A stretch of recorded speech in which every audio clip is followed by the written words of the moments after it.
¿Cómo dices? Ya.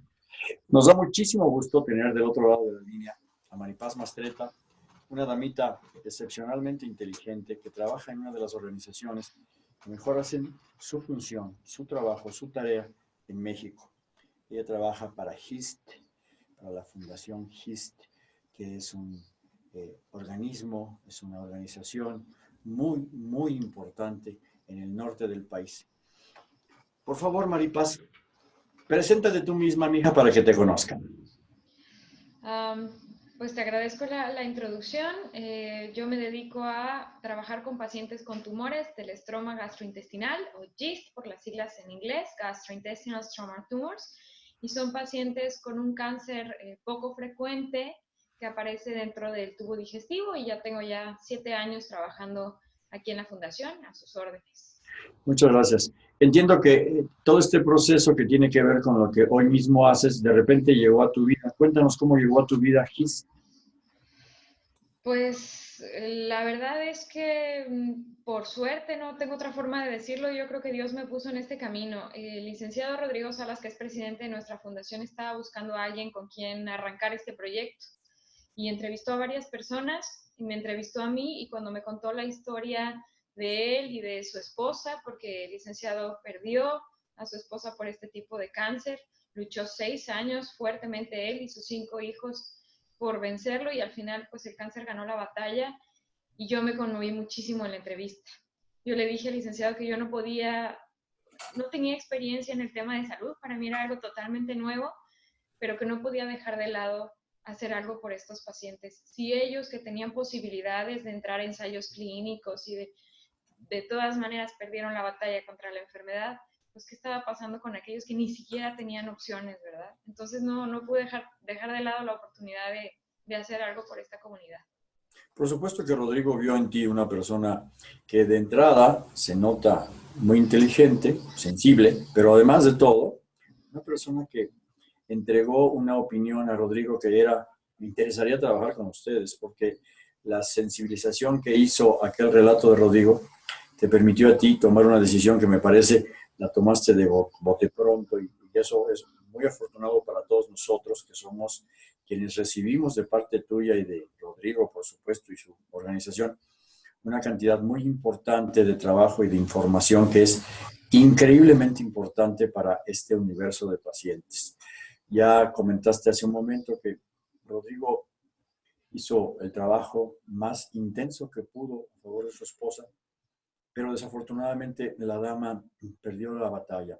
Sin embargo, y eso es muy remarcable, Rodrigo seguramente pensó: esto no alcanzó para mi esposa, pero seguro va a alcanzar para otros a quienes no debe pasarles lo mismo. Y eso es maravillosamente importante, genuino, sensible, por supuesto, un tema que hay que recalcar como singular. En este proceso de las enfermedades raras, y la de ustedes es una de ellas, yo he visto que el universo de quienes actúan a favor de la más precisa atención de estos padecimientos, hay gente muy capaz, hay gente muy dedicada, hay gente que tiene su tiempo y su dedicación puesta al servicio de muchos enfermos con muchos padecimientos. Es tu caso, Maripaz. Yo siempre me he sorprendido cada que te hablo o que te veo personalmente. He tenido la fortuna de saludarte personalmente. Siempre me quedo con una impresión muy grata que tiene que ver, uno, con que eres no solo una persona muy linda físicamente, sino que eres una persona sensible, muy capaz, muy inteligente, endemoniadamente inteligente. Y eso hace a que procesos que tienen que ver con lo que tú haces lleguen a buen puerto. Por favor, háblanos de lo que haces en HIST y lo que HIST ha hecho por la comunidad de enfermos con este padecimiento. Pues como la gran mayoría de enfermedades raras, la primera lucha es por el diagnóstico. El diagnóstico es un tema vital para nuestros pacientes. Si no reciben un diagnóstico oportuno, difícilmente pueden emprender la lucha como se debe contra la enfermedad. Entonces hemos trabajado fuertemente para educar a la comunidad médica, a los estudiantes de medicina en todo el país, Hemos estado ya prácticamente en las 94 universidades que tenemos localizadas con Escuela de Medicina, tratando de capacitar muchachos. Llevamos más de 15,000 muchachos capacitados y más de 9,000 médicos capacitados. Anualmente nos ponemos la meta de capacitar gente con la intención de que tengamos cada vez más diagnósticos oportunos, y eso nos ha permitido, por ejemplo, en instituciones de tercer nivel, incrementar hasta 4 veces la cantidad de diagnósticos. El primer tema importante para nosotros es el diagnóstico, entonces por ahí emprendimos nuestros esfuerzos desde el inicio de la fundación. El segundo tema que para nosotros es evidentemente relevante es el acompañamiento que podamos brindar a nuestros pacientes. Nuestros pacientes están solos, en su mayoría distribuidos por todo el país, y requieren formar redes de apoyo. Entonces tenemos capacitación para ellos, educación para ellos, cómo tomar sus tratamientos, cómo manejar efectos secundarios, cómo hacer farmacovigilancia, etcétera, ¿verdad? Y una nutrióloga que les brinda acompañamiento, alguien de psicología. Nuestra intención es que el paciente no se sienta solo. Tenemos grupos virtuales y a la fecha, a la par de tener este acompañamiento a los pacientes, hacemos un registro de pacientes en donde recabamos información desde primeros síntomas hasta efectos secundarios de los tratamientos, con la intención de tener una mejor comprensión de cómo es que la enfermedad afecta a los pacientes con GIST en México. A la fecha tenemos 586 pacientes en nuestra base de datos, en nuestro registro. Es un registro aprobado por un comité de ética, y esto nos ha permitido generar publicaciones científicas que nos generan información real de nuestra población con este tipo de enfermedad. Aunado a estas dos áreas, tenemos otra área de trabajo que es el tema de incidencia en políticas públicas. Nosotros creemos que además del acompañamiento individual, pues generar cambios en nuestros gobiernos es lo que nos permite un impacto real en todos esos pacientes que no podemos alcanzar nosotros, porque pues al final del día pues somos una organización pequeña y hacemos lo que esté en nuestras manos, pero hay muchísimos pacientes que no van a poder encontrarnos por muchas razones, y entonces tratamos de llegar a ellos a través del tema de incidencia en políticas públicas. Entonces, en su momento hicimos nuestra solicitud para que el Seguro Popular cubriera el padecimiento. Cubrió solo una parte, no cubrió todos los órganos, solo una parte, pero ahí estábamos en ese trabajo conjunto.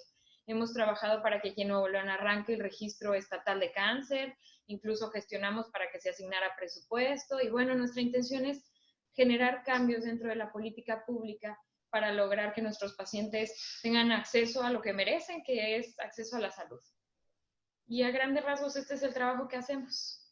Hace unos instantes comentaste acerca de, bueno, David, lo más importante que pretendemos es que los pacientes que son diagnosticados tengan acceso a los fármacos que requieren, a las terapias que les son indispensables. Esta es una paradoja gigantesca en México, es una parajoda, porque ya lo tienes identificado, ya lo tienes diagnosticado perfectamente en un hospital, en una institución, ya lo tienes listo.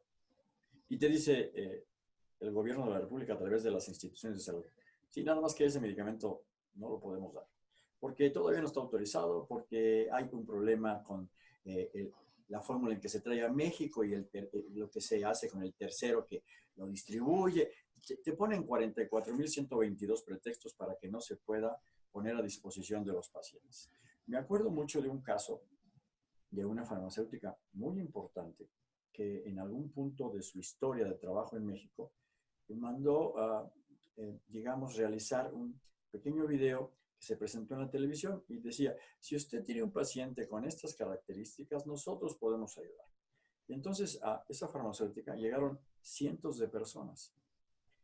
A la farmacéutica se le olvidó decirles, nada más que todavía no está autorizado el medicamento. Entonces, evidentemente, cuando creas expectativas, cosechas una frustración gigantesca cuando sucede esto. Independientemente de ello, el trabajo que ustedes hacen es uno que ha sido muy constante. Eso es lo más importante, que como asociación ustedes representan un grado de constancia, determinación, pasión por lo que hacen, pero sobre todo vigencia. Siempre están vigentes, siempre están vigentes. Ustedes tienen a lo largo y ancho de la República Mexicana una reputación impecable que tiene que ver con el trabajo que hacen y que en una parte muy importante tú organizas, gestionas y pones en práctica. Rodrigo, a quien tengo el gusto de conocer, es un tipo Sarita, no sé si me estás escuchando, hija. ¿Sí Te escucho muy bajito, sí te escucho, pero muy bajito. ¿Ahora me escuchas mejor? Un poco mejor. Ok, decía que Rodrigo ha hecho algo que es una piedra de toque en todo este tema, hija. Rodrigo es un tipo inteligente, no quiero que me lo vaya a tomar a mal. Rodrigo es un tipo inteligente que se rodeó de gente más inteligente. Y hace que las cosas fluyan de una manera muy adecuada y precisa. A mí me pasó lo mismo, hija. Yo me rodeé de gente muy inteligente, mucho más inteligente que yo. Y entonces eso genera una certidumbre en cuanto al trabajo y una consecución que siempre te lleva a puertos fijos y firmes. Eso es muy bueno. El trabajo que ustedes están haciendo en México, que es reconocido, por supuesto, tiene todavía, como tú misma lo has señalado, tareas pendientes que tienen que ver sobre todo con el acceso y esta característica de equidad y justicia para los pacientes que tienen estos padecimientos, porque evidentemente, si existe el medicamento, eso lo señala el cuarto constitucional, debería de estársele dando a los pacientes. Bueno, como todos los casos de enfermedades raras, hay que trabajar triple para que esto suceda. Pero en el caso específico de esta enfermedad, has hecho, junto con todo tu grupo de trabajo y tu jefe, un esfuerzo que no solamente ha permitido conocer la enfermedad ahora es una muy importante información que tienen los jóvenes que estudian medicina y que, por supuesto, gracias a este esfuerzo, hoy tienen la oportunidad no de ver esto en la última página del último semestre, del último año de su vida. Lo ven inmediatamente. Y luego empiezan a tener o a poner en práctica todo lo que han aprendido con el mismo círculo virtuoso que tú has creado. Yo te preguntaría, porque esto es para mí importante. Las universidades que a veces no son, digamos, tan sensibles al tema, ¿cómo has hecho para que las universidades autoricen de tu parte el trabajo que tú entiendes como corresponsable para poder ayudar a esta información y que llegue a los jóvenes? Pues lo que sucede es que nosotros traemos algo original, que es que los pacientes estamos educando a los médicos. Eso ustedes lo entienden perfecto, David. Los pacientes con enfermedades raras tienen que ser más informados y más capacitados en el tema de la enfermedad que el propio médico que tienen enfrente, porque tu vida es la que está jugándose ahí. Entonces no te puedes dar el lujo de no saber. Y lo que hacemos es colarnos en las universidades, en los eventos académicos, en cuando hay un pequeño espacio nos colamos, vamos y visitamos físicamente las universidades y presentamos un curso muy breve, pero con suficiente información científica para que resulte académicamente interesante para los profesores y también para los estudiantes. Para el estudiante de medicina, él entra, normalmente casi todos los médicos lo hacen, porque quieren ayudar. Entonces, aprovechamos esa sensibilidad de los muchachos para acercarnos a ellos e involucrarlos y darse cuenta que las enfermedades raras también merecen parte de su atención. Entonces, hemos tenido muchísimas buenas respuestas de los estudiantes de medicina. Son apasionados por el tema de ayudar, particularmente cuando se trata de padecimientos no tan comunes. La realidad es que los académicos hacen lo posible, ¿no? No pueden abarcar todas las enfermedades todo el tiempo, pero cuando nos colamos con esta sensibilización, además de la información científica, pues entonces le das un extra a la formación de los muchachos. Y esa es la manera en la que hemos llegado a ya muchísima gente. No, es decir, no es una práctica consensuada para poner a efecto, sino un asalto. Exactamente, un asalto maravilloso, sensible. A ver, aquí se puede, aquí hay una oportunidad, a ver cómo entramos y a ver cómo podemos compartir esta información. Genial, eso me parece genial. Y la pregunta la hacía porque evidentemente los jóvenes, tal y como lo señalas, son personas muy sensibles, muy apasionadas, están enterándose de esto y entienden ellos como una ventana de oportunidades magnífica para poder ayudar. Claro. Yo quizá no hice la pregunta de manera adecuada, me refería a la vieja estructura, a los anteriores, a los maestros, a los oráculos de las universidades que dicen sí o que dicen no. Y de repente, ya sé, por lo que me acabas de decir, que la Maripaz llega y asalta literalmente de manera genial y entonces penetra con su información. ¿No has tenido problema con los oráculos de esas universidades? Sí, por supuesto. Y al principio fue difícil. El primer evento que tuvimos con estudiantes de medicina Nos tomó 3 meses programarlo, de estar molestando diariamente a las autoridades, y tuvimos 4 estudiantes de asistencia. O sea, no nos ayudaron nada, ni en publicidad, nada. Y literalmente, por suerte, atrapamos a esos 4 muchachos que pues estuvimos ahí sentaditos muy amablemente y que no se fueron por un poco de vergüenza, porque pues la verdad es que pues era el primer evento que organizábamos. Al último evento que tuvimos cerca de 400. Pero ha sido a base de un trabajo de picar piedra, de colarnos en donde se pueda. Nos presentamos con la Asociación Mexicana de Facultades y Escuelas de Medicina, hablamos de las necesidades de nuestros pacientes. Pues ha habido que necear un poco entre la comunidad y nos han abierto las puertas difícilmente, pero ya nos reconocen. Además, cuando uno lleva información científica y cuando uno lleva datos duros, cuando uno lleva, entonces tiene mayor validez para ellos, ¿no? No es nada más el testimonio que es importante para los muchachos, sino también la información académica para los profesores universitarios. Pero sí es difícil, sí hay que picar mucha piedra y ser muy molesto todo el tiempo. A mí me da mucho gusto escuchar esto porque eres como un precioso gusanito barrenador que entra, se mete y hace su trabajo, como un espía de Scotland Yard que entra, hace su trabajo y sale. Eso me da mucho gusto. Independientemente de ello, evidentemente las resistencias e inercias que no permiten avanzar rápidamente son a veces difíciles de salvar. Sin embargo, ustedes ya encontraron la fórmula y una que es muy importante porque actualmente con el prestigio que tienen, ya las universidades entienden que ustedes no van a hacer nada que sea de ninguna manera negativo, van a hacer un trabajo muy, muy bueno, efectivo, muy humano y además de todo, lo van a hacer con quienes van a ser en el futuro los que se van a encargar de todos estos temas. Hay una cuestión que tiene que ver con la fragmentación de los sistemas de salud en México, del sistema de salud en México. A veces se dice, algún día yo comentaba con Rodrigo, porque él me hacía énfasis en algo. Es que, ya ves cómo habla, es que David, si no es en el DF, pues, o antes DF, ahora Ciudad de México, pues no sale porque de allá viene la resolución y luego viene para acá y es un relajo terrible, etc. Sí. Sigue siendo básicamente igual, ¿eh? O sea, las decisiones se toman en Ciudad de México y luego impactan o permean por muchos otros lados. Pero lo que me he percatado de HIST es que ha hecho un trabajo al interior de su congreso allá en Nuevo León y ha permitido que este trabajo sea no solo una fuente que ha sido autorizada de manera categórica, sino también uno del que el Congreso de la Unión y el Estado deben estar muy orgullosos, porque ustedes son, en términos de esta enfermedad y los padecimientos aledaños a ella, el ejemplo más importante a seguir. Son, digamos, la estructura a clonar de cualquier otro efecto parecido a esto en cualquier otra parte de la República. La pregunta es, ¿tú estás en la disposición de dar a los otros que empiezan toda la información de lo que tú haces, cómo lo haces, tu ruta crítica y cómo es que obtienes resultados? Claro, por supuesto. Nuestra intención, de hecho, es colaborar. Si nos unimos, somos más fuertes. Si nosotros hacemos nuestro pedacito desde aquí, desde el Congreso de Nuevo León, y encontramos aliados y hemos buscado la manera, y por supuesto, lo que nosotros hemos hecho es replicable completamente. Entonces, claro, estamos en la mejor disposición de ayudar a quien podamos.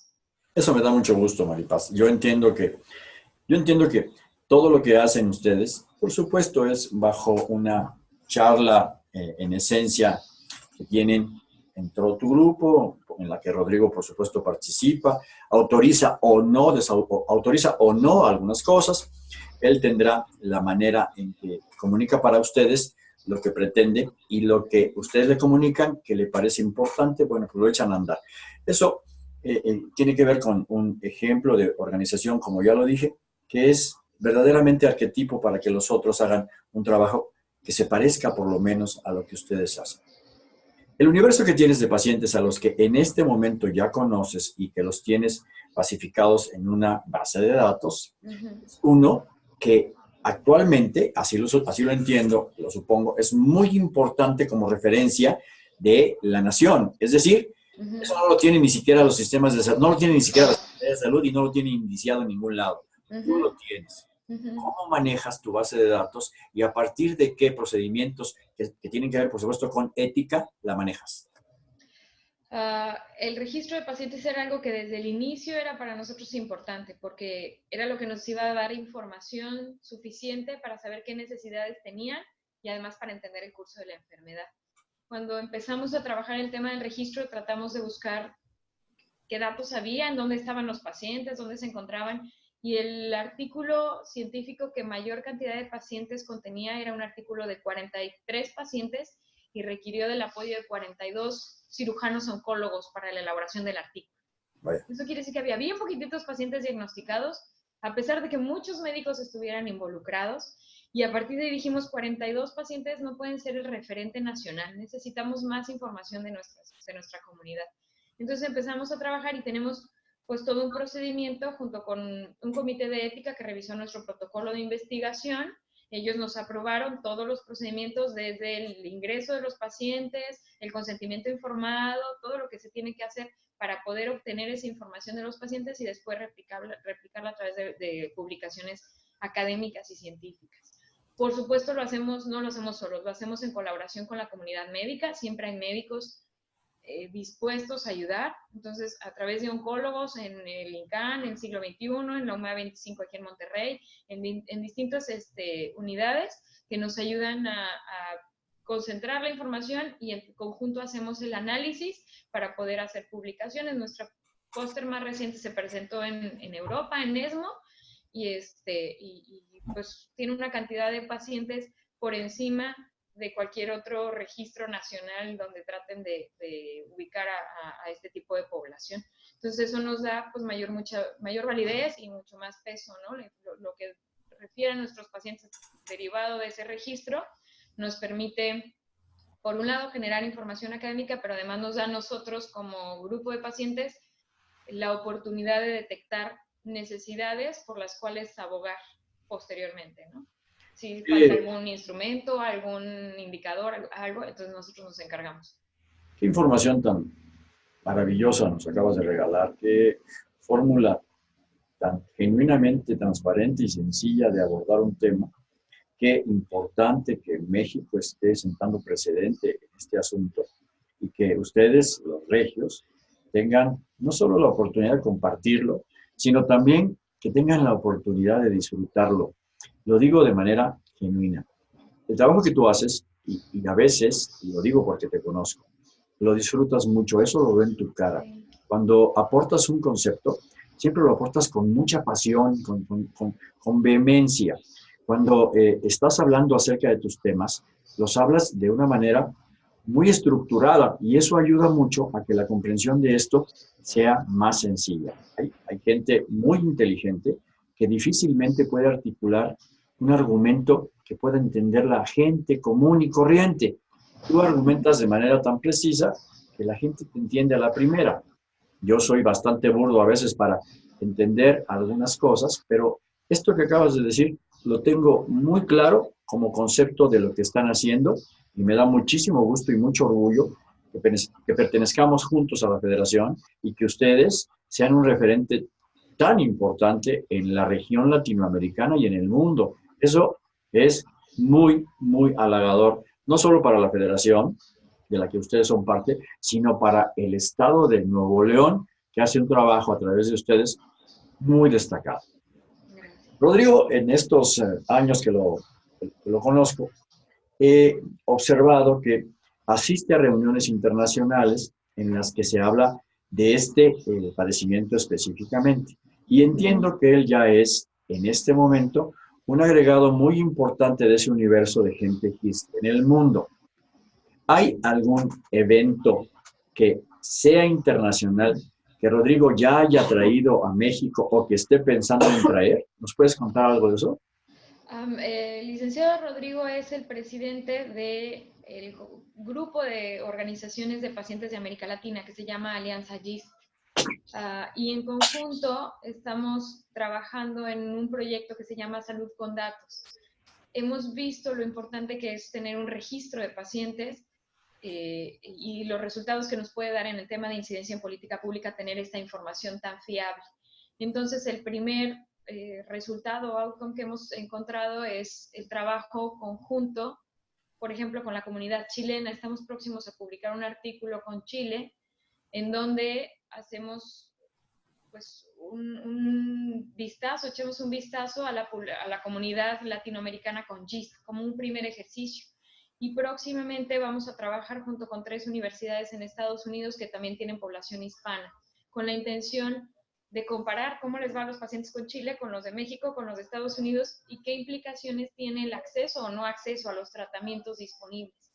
Entonces, derivado de la Alianza GIST, Salud con Datos es el proyecto principal en el que estamos trabajando porque nos permite tener información que nos va a facilitar gestionar cuestiones de advocacy, de necesidades de nuestros pacientes, con la intención de obtener mejores tratamientos, mejores diagnósticos, entre otras cosas. Pero sí, el primer proyecto importante latinoamericano que estamos, en donde ya vemos resultados, pues, es este de Salud con Datos, que es en el que participa el licenciado Rodrigo como coordinador. De entrada los felicito porque entiendo que van a hacer un trabajo que va a ser muy importante. Ahora, lo otro que me viene a la cabeza inmediatamente después de escuchar lo que me acabas de decir es que a mí me pasó la otra vez. La Federación Mexicana de Enfermedades Raras tiene un área específica de seguimiento a través de una carpeta nacional que es el faro de información, que se llama Accesalud. Accesalud tiene una base de datos de más de 1000 pacientes con una referencia autorizada, por supuesto. Hoy ya sabes que los datos son muy, muy importantes y además muy cuidados. Entonces, yo asistí a unas reuniones fuera de México y la región latinoamericana, como tú entiendes y conoces el tema, genera para procesos de acceso mucha judicialización. En Brasil, en Argentina, en Colombia, en Chile, se judicializan todos los temas. Aquí en México sucede que si un grupo de pacientes judicializa un tema, es seguro que va a ganar para 4, 5, 10 pacientes. El tema lo va a ganar, el juicio lo va a ganar. El problema es que en México, cuando un grupo de pacientes gana a través de una judicialización, la empresa farmacéutica que provee esos medicamentos queda tachada con la letra escarlata. Y dicen, ok, estos cabrones ya no la ganaron en esta, pero no van a entrar con ningún otro medicamento y entonces ahí los vamos a detener. Me consta que ha pasado así. Ustedes, como parte de este ejercicio internacional, del que se tienen, por supuesto, aprobados medicamentos, no solo por la FDA y la EMA, sino casi por todos, por todas las comisiones, como la COFEPRIS del mundo, ¿han tenido de alguna manera intención de judicializar algún tema en algún punto, hija? Sí y no, porque por un lado somos una organización que dependemos de la aprobación gubernamental. Entonces, estamos siempre en constante escrutinio de ver, a ver qué nos encuentran para ver si nos aprueban el siguiente año, ¿no? Entonces, siempre estamos en la cuerda floja. Sí, entiendo. Permíteme interrumpirte. Me preguntó a mí lo mismo que te estoy preguntando a un amigo. Le dije, yo no promuevo nunca una, digamos, actividad en la que entre un abogado, se haga un juicio, no la promuevo, pero yo no puedo evitar o negarle a un paciente el derecho de hacerlo. Yo no soy consecuente con ello, pero tampoco, nunca opino a favor de, oiga, sí hágalo, oiga, no hágalo. A mí cuando me dicen, oye, ¿usted cree que usted haga lo que entienda que deba de hacer para salvar a su paciente? Eso lo tiene que hacer usted. Es correcto. En el proceso que ha vivido GIST, ¿cuántos años lleva GIST trabajando en México? Formalmente desde 2013. Desde 2013. Formalmente. Antes de eso, el licenciado Rodrigo había hecho esfuerzos como aislados en distintos lugares y yo llegué a la fundación en 2012, que es cuando empezamos a constituirnos legalmente y demás. Pero lleva más de 10 años con lo que hizo antes y lo que está haciendo ahora. Sí. Ok. De esos años de trabajo para acá, la pregunta que voy a hacer tiene que ver con lo siguiente. México es el único país latinoamericano en donde las asociaciones de pacientes decrecen, no crecen. Se pierden cada vez más asociaciones de pacientes. Sí. Las razones son muchas, hija, pero las 3 fundamentales es que alguien que crea una asociación cree que es fácil. Número 1, no es cierto, no es fácil. Alguien que crea una asociación cree que alguien le va a estar haciendo prácticamente su trabajo. 2, no es cierto, nadie se lo va a hacer. Y la número 3, cree que si hace una asociación, todo el mundo lo va a querer apoyar económicamente y va a tener recursos de sobra para poder hacer su trabajo. Esa es la tercera y es la peor, que no es cierto. Entonces, yo tengo un universo conocido de asociaciones de pacientes que para el 2014 ya pasaban de las 100, hoy hay menos de 80. Es decir, hemos perdido en los últimos 5 años el 20%, por ahí del 20% de asociaciones de pacientes. De ahí lo importante que algunas de estas asociaciones, federaciones, fundaciones, etcétera, etcétera, tengan continuidad. La continuidad es la piedra de toque de cualquier construcción, hija. O sea, si tú empiezas como fiera y terminas como oruga, pues es dificilísimo que puedas participar de la toma de decisiones que se hacen en la Agenda Pública Nacional en Salud. Es dificilísimo que puedas contaminar positivamente con tu opinión algunas de las decisiones que se toman. Hoy mismo, el gobierno de la República y las instituciones de salud tienen un problema de falta de información. Los que llegaron conocen poco, la verdad, de los temas que veníamos tratando hace años. Sí. Y entonces, yo entiendo que tienen una buena disposición. Lo que no tienen es información y conocimiento. Y eso hace a que la decisión que tengan que tomar y que tiene que ser proactiva, y que tiene que ser inmediata y que tiene que ser a disposición de los derechohabientes, se retarde muchísimo, pero muchísimo. Hay en México cualquier cantidad de expertos que dicen, no, es que nosotros pensamos que la planeación que tiene que ver con lo presupuestario para estas enfermedades tendría que categorizarse a costo. No tienen ni idea de lo que están diciendo. Porque cuando un paciente nace ya con una enfermedad, mira, un paciente que acaba de nacer, hija, no fue un puto diabético que no se cuidó. No fue un cabrón hipertenso que no se cuidó. Ese niñito que acaba de nacer, bebé, niña o niño, ya trae la enfermedad. No ha hecho nada malo. Él, al segundo que nace, ya trae la enfermedad. Bueno, tendríamos que preocuparnos por ello a través del tamizaje neonatal ampliado, tendríamos que preocuparnos con seguimiento especializado para estos pacientes. Ya no digo los que tienen cáncer y que los desarrollan después, o los desarrollan al tiempo, o etcétera. Digo todos. El universo de las enfermedades raras no se circunscribe a cancerosos, no se circunscribe a problemas que tienen que ver con lo óseo o lo muscular o lo cerebral. Se amplía este plato de enfermos que tiene que ver con muchos otros padecimientos, pero muchos otros que no tienen ni siquiera la oportunidad de contar con información precisa. De ahí, repito, lo importante que han hecho ustedes, que tiene que ver con divulgación y sobre todo con un consecuente, consecutivo, determinado, amoroso y muy importante profesional trabajo que has desarrollado tú. Cuando señalo acerca de tu trabajo, sé, hija, por supuesto, que Rodrigo autoriza o no procedimientos. Pero también sé que Rodrigo es un chango inteligente que sabe que tú puedes hacer las cosas sin que él esté permanentemente a la orilla de tu hombro. Siempre él sabe eso. Lo dije hace un rato, una gente inteligente se reúne de gente más inteligente. Eso es muy importante. Ahora bien, esta pregunta que viene tiene que ver con esta información. Me estás diciendo que ya son miles de personitas dedicadas a la salud que han sido abordados por ustedes para que entiendan estos procesos.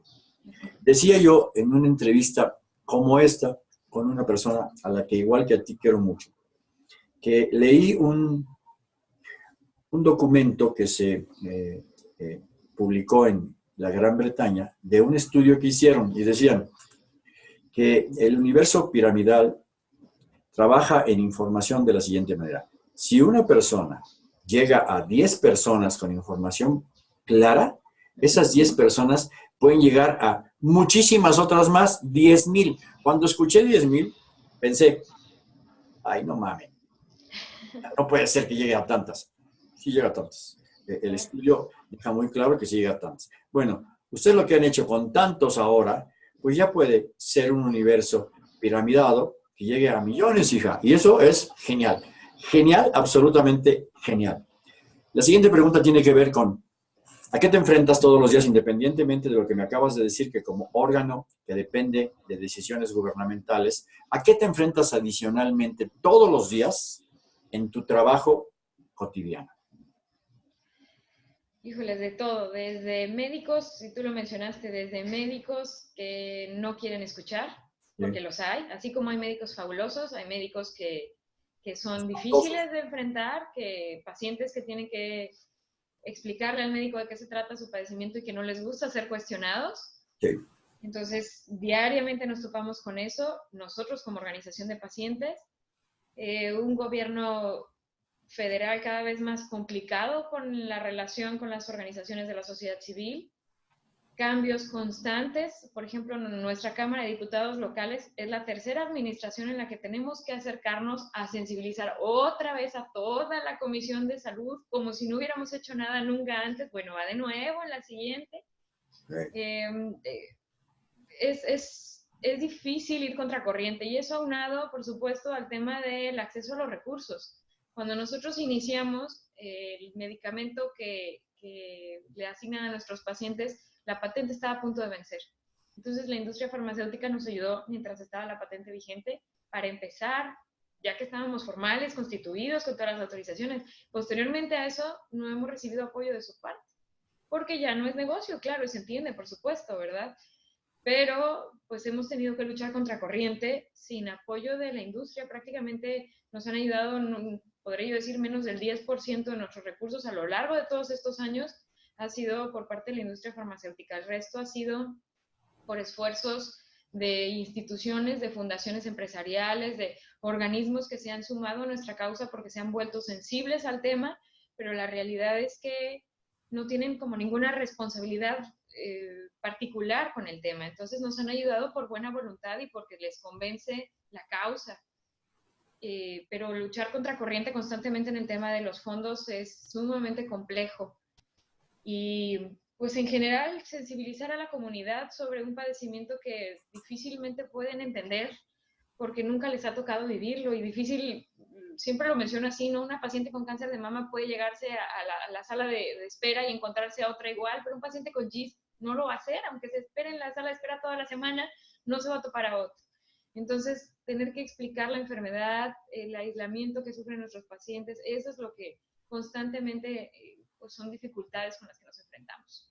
Eso que me acabas de comentar es una constante en todas las asociaciones, en todas, en todas. Todas tenemos los mismos problemas, todas tenemos las mismas barreras, todas tenemos que remar contracorriente.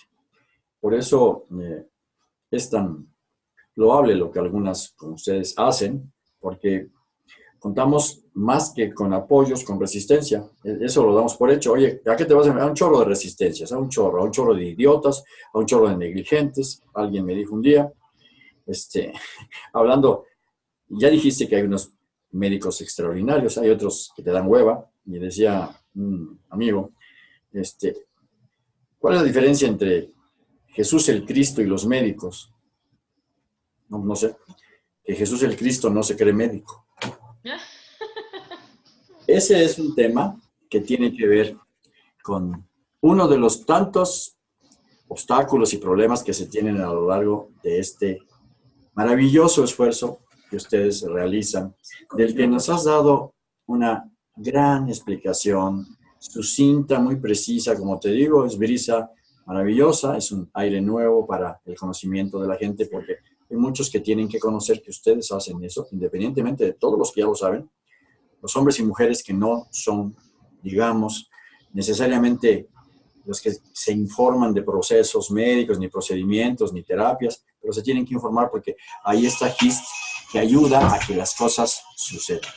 Hija, antes de terminar esta charla y hacerte un cuestionario, déjame preguntarte, ¿qué no te cuestioné, qué no te pregunté, que te hubiera gustado que yo te preguntara? Por favor.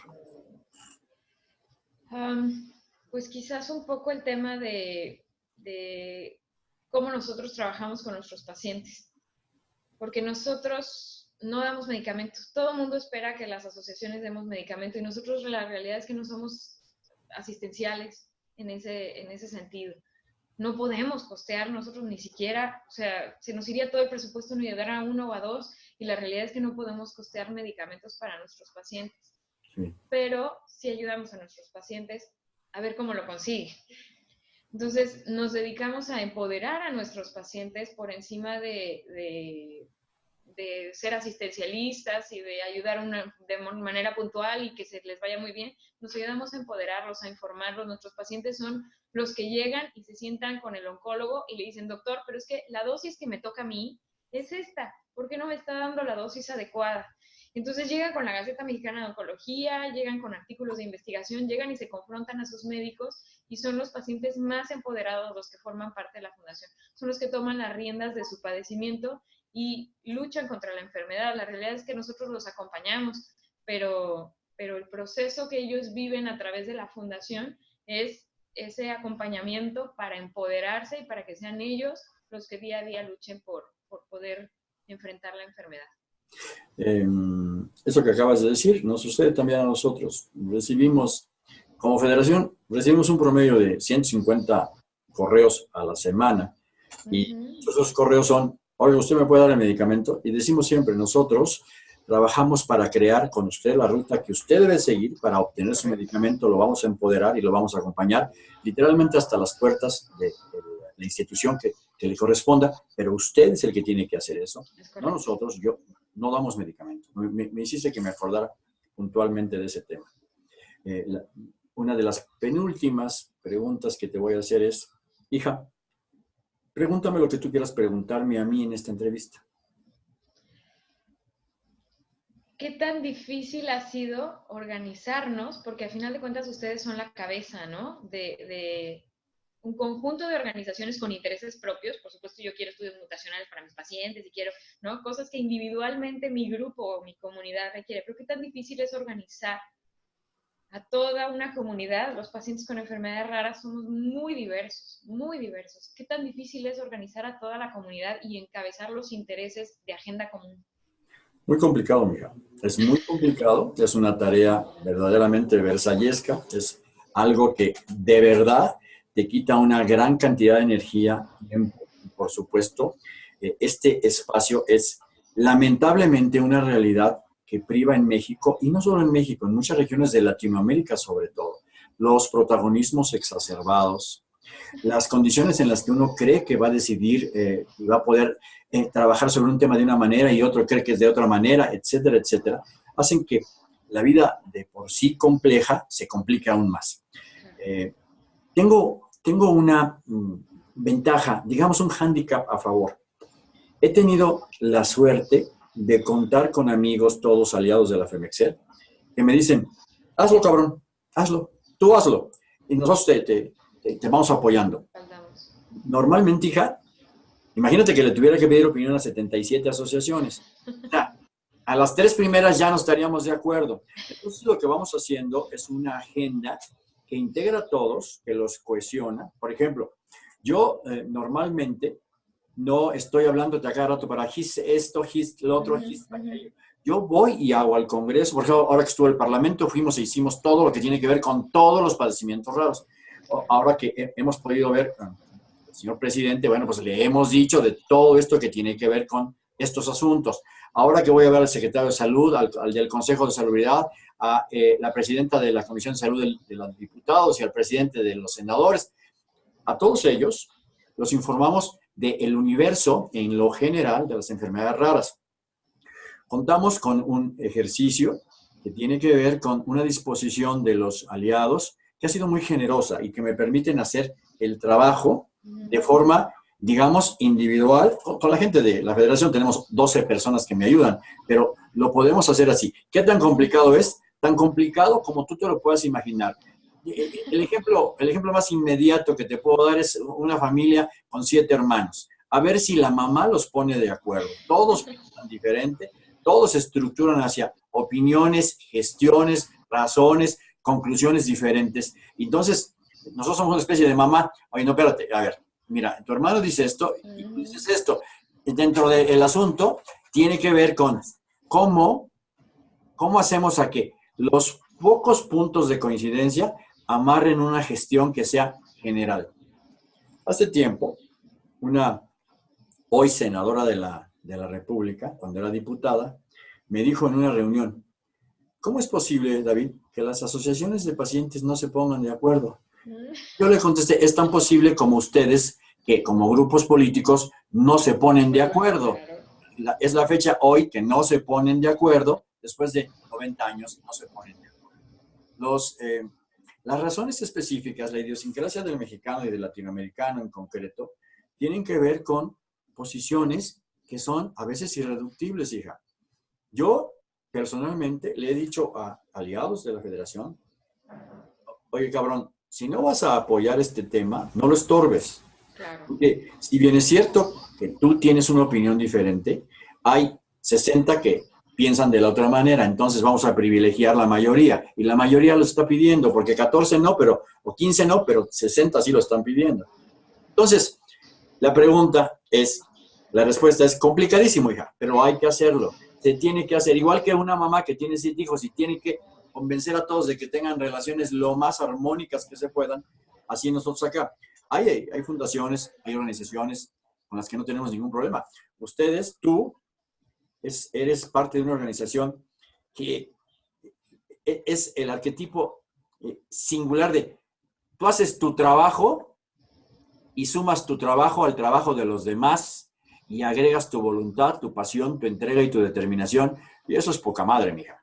Porque no tengo, oye, Rodrigo, la chingada Maripaz está diciendo esto y mira, no digo nada porque aparte de que eres una maquinita de pensar, Rodrigo tiene muy claro que vamos a hacer nuestro trabajo, que la otra fundación de otra enfermedad haga el suyo, etcétera, etcétera, que David haga el suyo, que todos hagan el suyo, y ya juntos vemos qué tanto de ese trabajo se puede aprovechar de manera correcta, qué tanto de ese trabajo puede hacerse con el acompañamiento de todos, o a veces, bueno, no me acompañen todos, pero ponemos a la mayoría para que acompañen.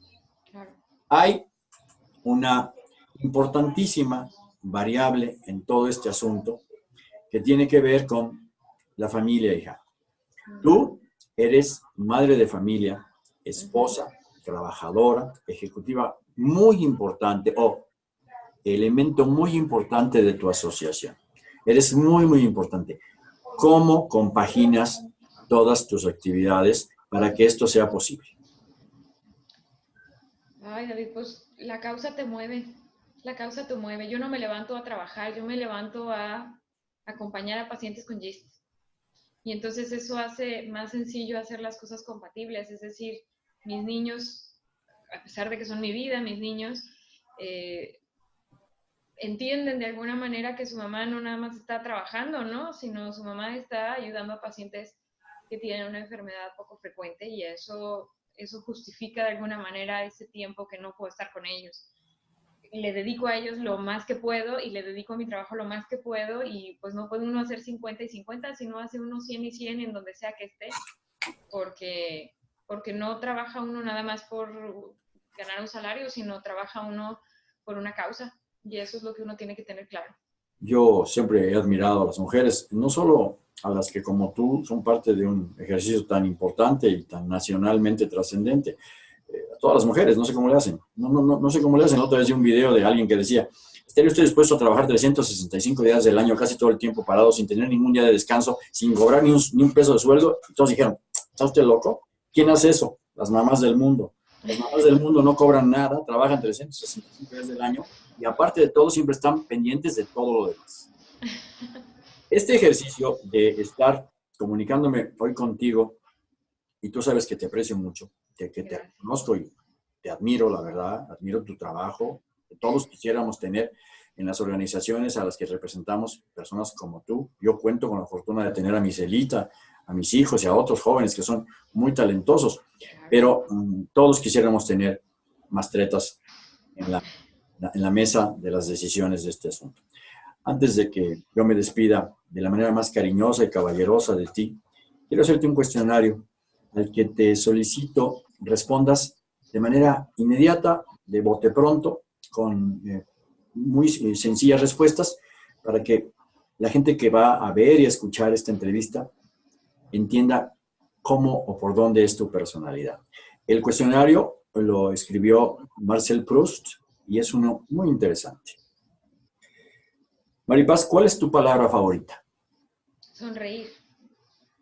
¿Cuál es la palabra que menos te gusta? Maldad. ¿Qué es lo que más te causa placer? La familia. ¿Qué es lo que más te desagrada? La soberbia. ¿Cuál es el sonido o ruido que más placer te produce? La risa de mis bebés. ¿Cuál es el ruido o sonido que aborreces escuchar? El tráfico de la ciudad. ¿Cuál es tu grosería favorita? Ay, eso es difícil. Cabrón, supongo.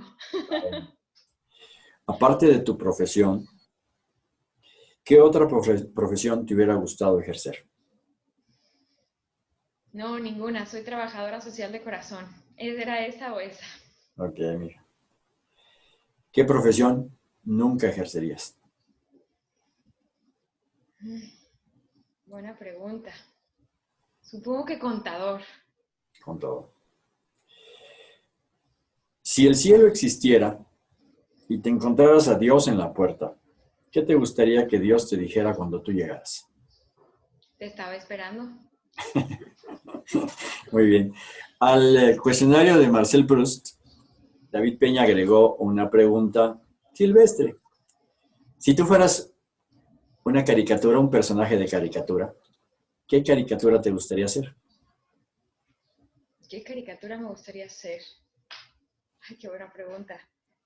Pues ¿Qué creo que personaje, qué personaje de caricatura te gustaría ser? ¿Qué personaje de caricatura? Supongo... Ay, qué buena pregunta. Supongo que Mickey Mouse, aunque yo sea niña. Ha sido un placer saludarte, un placer que nos hayas compartido toda esta información que de manera breve, pero muy precisa, muy bien ordenada, nos has regalado.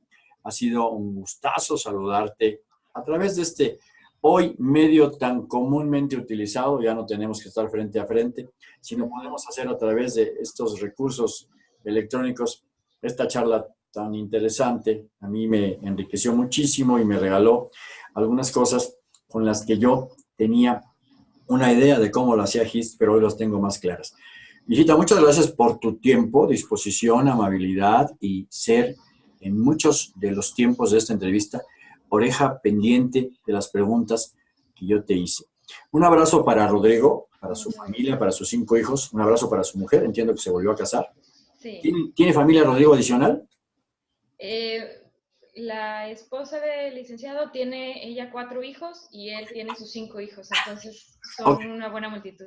Te quería pedir que le digas que haga un equipo de béisbol, con eso le alcanzan el problema y puede hacerlo, que él los patrocine y listo. Hija, muchas gracias por tu tiempo, muchas No, gracias muchas gracias a ustedes. por tu imagen, eres una muchacha que siempre lo he dicho, eres muy bonita por dentro, pero eres más bonita por dentro que por fuera y ya de por sí eres muy bonita. Muchas gracias, mi querida, mi queridísima Mastreta. Muchísimas gracias. Elita está por aquí y se va a despedir de ti. Adiós, hermosa. Muchas gracias.